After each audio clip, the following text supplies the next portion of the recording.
Hello, everyone, and happy Wednesday. I'm doing a little bonus episode here because the plan is to only do it on Mondays, but seeing as I've just started, I want to give you guys a little bit more.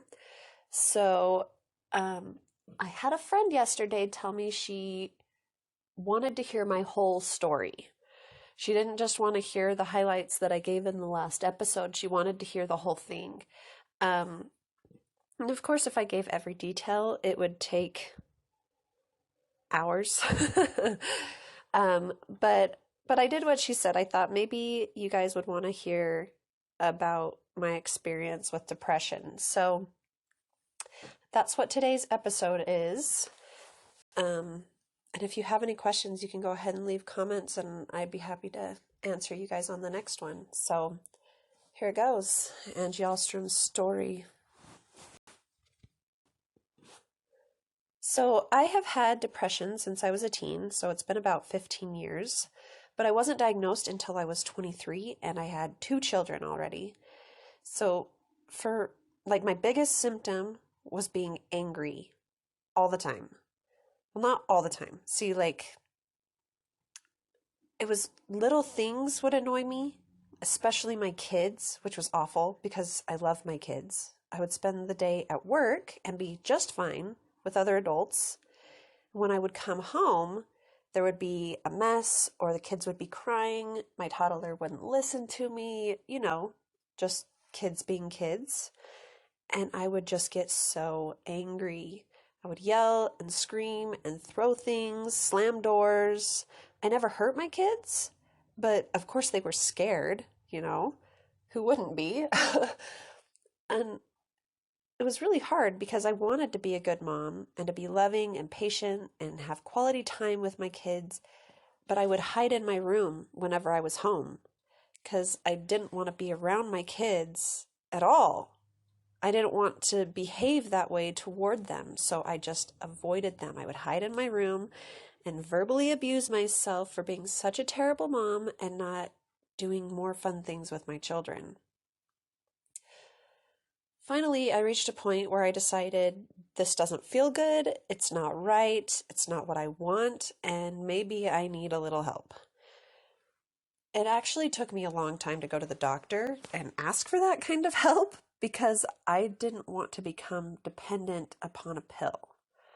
I felt like it meant I wasn't normal, like I didn't have any control over my own thoughts, feelings, or choices. I believed it meant I couldn't be myself unless I was taking this pill, and that felt really restraining. I thought it would definitely be the opposite of freedom, right? So, after a lot of prayer and reading conference talks and asking for advice from different people who have had similar experiences, I decided to go to the doctor.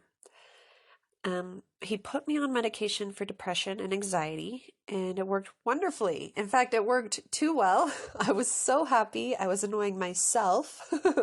So we had to dial it back a bit. We got it leveled out, and it worked pretty well for a few years. Thank heaven for modern medicine, right? That allows me to receive treatment for a chemical imbalance that is simply biological. I have to take that pill every day to feel like myself.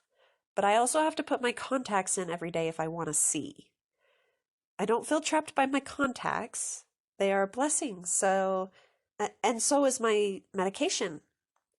I certainly feel freer than when I was depressed and angry, for sure. I much rather take a pill every day than be angry and sad every day. So I had some ups and downs through my pregnancies and nursing and things because of hormone changes. Um, and medication can be more effective at some times than it is at others. But there was one point in particular where I had recently stopped nursing my last child and I got extremely depressed. Like life was horrible.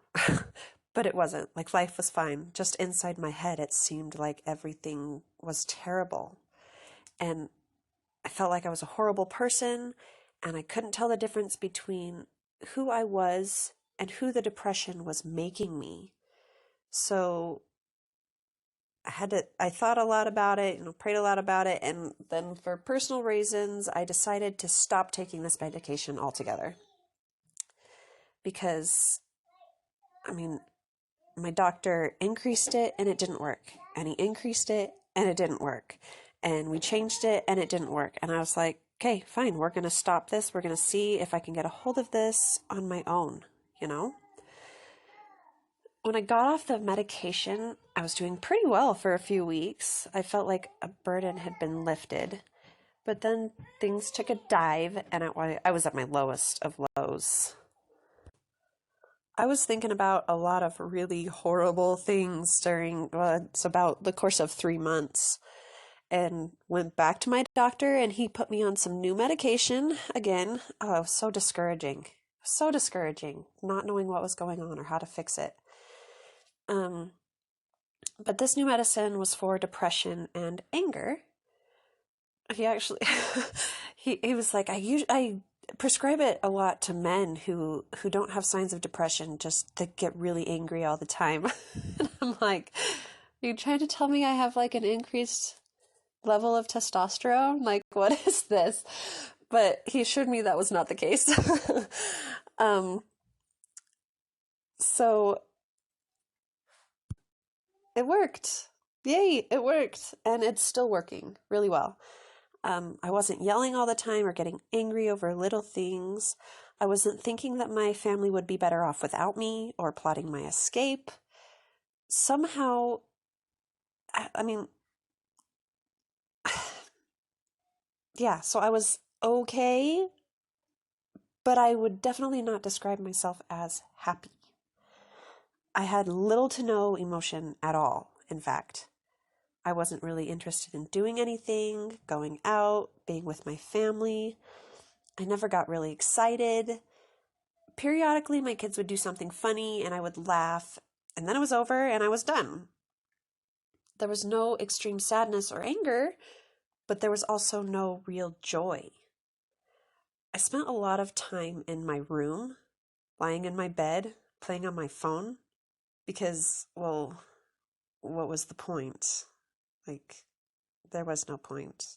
Life was whatever. Clearly, I wasn't going to be happy lying in bed doing nothing. So, why did I do it? Right?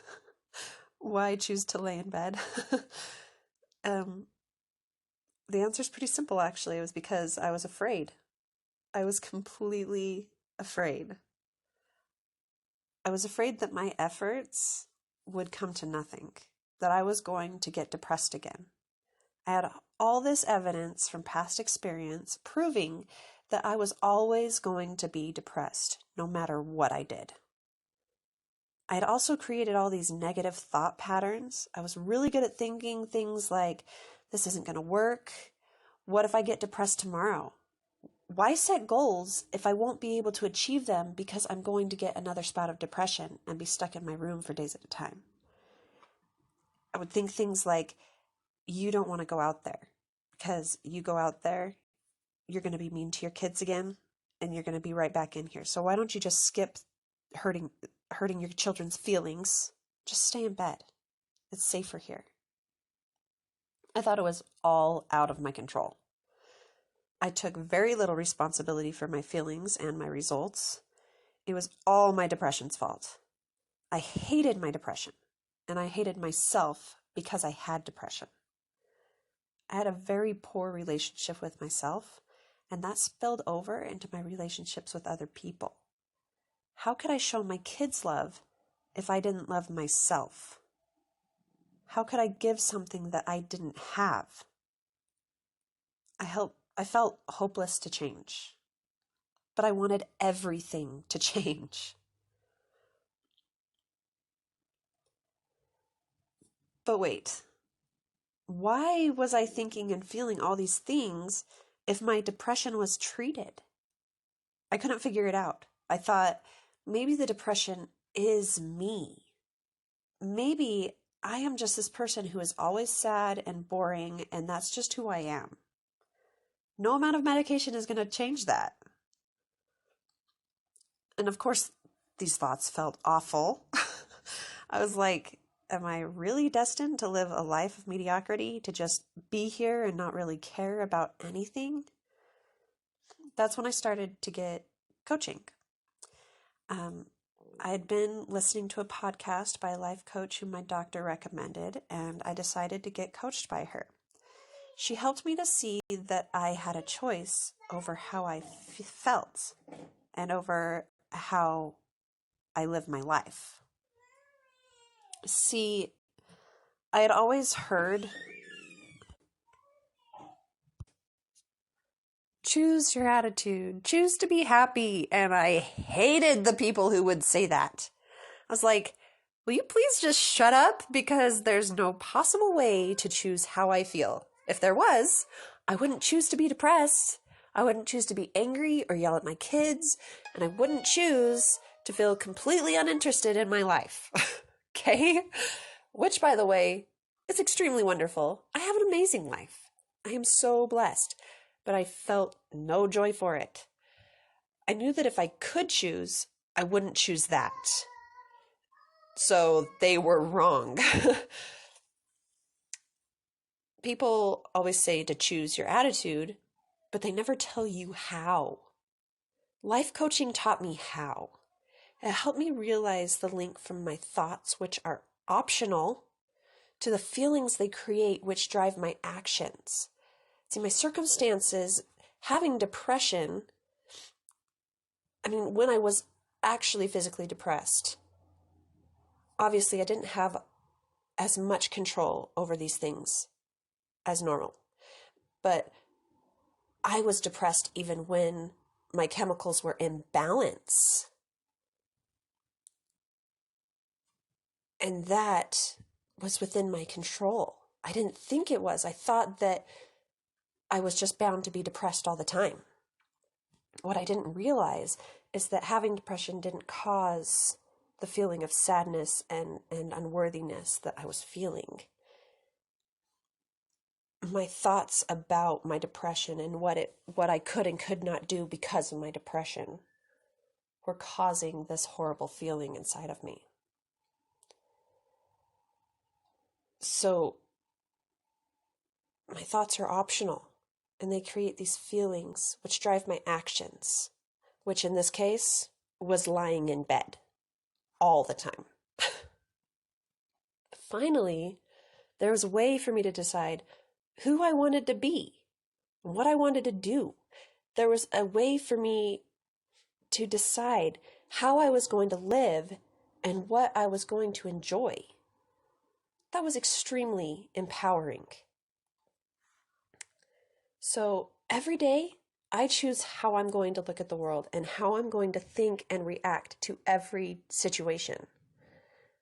I still get depressed occasionally, but I don't make it mean that there's something wrong with me or that I can't live the way I want to.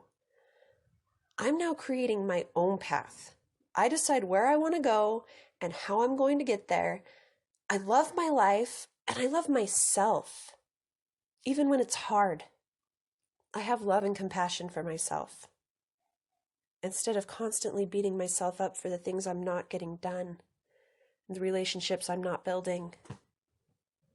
Life coaching has changed my life in such a way that I knew I had to share it with others. It brought clarity and it helped me recognize my purpose. It showed me how to decrease feelings of doubt, fear, and self-loathing, and increase feelings of love, patience, and determination, and so much more. I'm now living my life, not the depression's life. So, please join me in an amazing journey of self-discovery. Take the first step toward the life you have always wanted, and the life Heavenly Father has always wanted for you. Learn to recognize your value and accomplish your goals. I'm giving you permission to live your life, and I'm here to support you the whole way. You got this. So go to my website, angielifecoaching.com.